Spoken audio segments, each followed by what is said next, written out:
So the players and the owners of the WNBA met this past Monday. And in that meeting, the league did not send a proposal to the players. They said they're typing up one. And they have ignored the offer from the players since December. And the longer this drags out, in my personal opinion, it's only going to turn fans away even more. They're leaving by the droves. They don't care. They're tired of the drama. They just want to see their favorite players play basketball.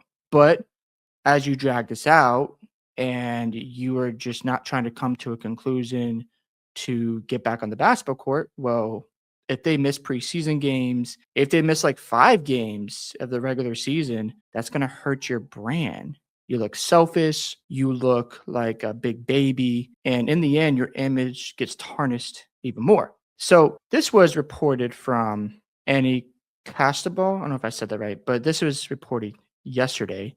The WNBPA president, Neke Agumike, and the WNBPA staff were in Nashville last night where they held a players-only meeting with AU players.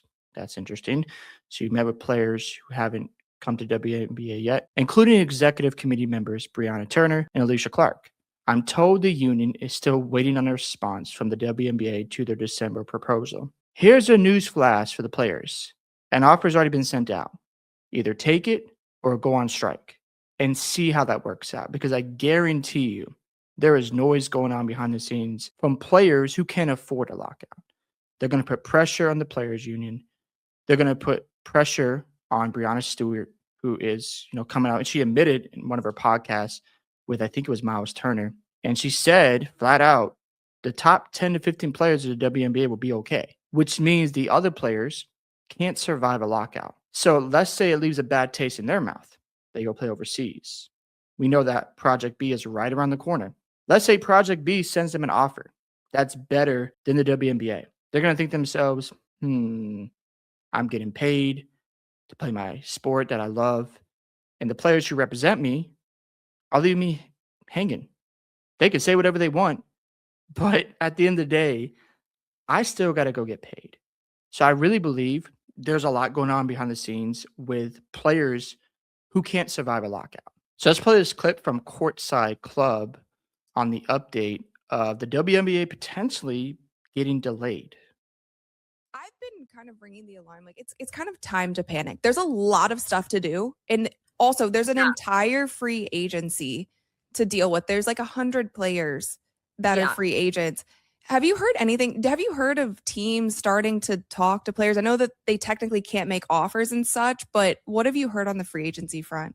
Yeah, I think there's a lot of concern from a lot of league executives, sources I'll say is that it's becoming clear that the season could be delayed. I reported this, I think, last month that there was and you cannot afford a delay right now, because I'm telling you, if this takes place and you don't have a season, also keep in mind the college players who want to get drafted, if they can't start right away, what are they going to do? This is just a complete mess from the players. And the longer this continues to drag out, it is just going to spiral out of control. The belief among a number of league sources that thought if this doesn't get done by early February, the season will be delayed, because to your point, Stewie has said this, like there's so much that has to get done. And so what's going to happen is free agency in the WNBA is unique. It's always been a sprint. Historically, it hasn't been this big moment in the same way it is in the NBA. There hasn't been a ton of movement. There's a lot of reasons for that. We don't have to get into that today. But when Candace signed with the Sky, that was one of the biggest free agency moves at the time in the history of the WNBA. And that was just 2021. And so what we've seen in the years since is that January month, between like mid-January to the first week of February, free agency is popping. It's like so-and-so has agreed to terms here, da, da, da, da, da, da. And by mid-February is pretty much like, Locked, has settled. We covered it last year, and it was like 2 weeks, but there was way less free agents than there are now. Way less free. Yeah. And so I think I think that there's the league is betting, or there's a sense that free agency has always gone super quick. But to your point, the difference here is there are so many more free agents, and so the people that are going to be most impacted, and Kalia Copper said this during like the first week of Unrivaled, is that we're not, like, our free agency experience is going to be impacted, because how are we going to go visit teams and talk to teams, that And is there's a going lot more money on the table too. Right, Like right. And that's a good point. You have to build relationships with these teams you might want to sign with. And if you don't get an opportunity to sign the contract right away, it's like, okay, let me think about it some more. Maybe I'll get back to you later. It's just not a good look. And you got 100 free agents. How are they going to survive without a league? There's a deal already sent out from the owners. They're ignoring whatever the players are saying. They're like, here, take it or keep crying on social media. Keep complaining because we're not budging.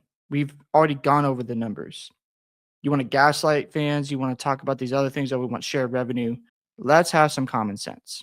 There were other entities involved with sustaining the WNBA, and you have to keep them satisfied, because if they pull out, how do you remain in play? How can you continue to sustain yourself? You just can't. They need to get this done sooner rather than later, because the players who are going to be affected by this, I'm telling you right now, they are not pleased with what they're seeing. As this drags out, if Kelsey Plum, Brianna Stewart, Nneka Egwuregbe aren't moving things forward and they don't have a deal in place, then the players who are getting burnt are going to look for other opportunities elsewhere. And if they get a better offer after how they've been treated here and they go play, it's a good experience, how do you get them back? You see, you might lose talent here, and that's not a good look. So it's just a major turnoff, because I don't think the players and even the league is thinking about the PR disaster they're going to face if this season does get delayed. And now you have to re earn the trust of your fans who have been complaining about the referees, the inconsistencies in the calls. You've ignored that. You've just said, not a big deal. But when you have a major injury happen to a player like Nafisa Collier, I'm not saying that foul was dirty, because it wasn't, but fans are looking at like, what's up with these calls? So the product isn't pleasing to watch all the time, and you're ignoring that. So we'll see how it all plays out. Love to hear your thoughts about the players potentially going into a delay. Do you think that's a good thing or a bad thing for the WNBA? Don't forget to like and subscribe to the channel, and I'll catch you on the next one.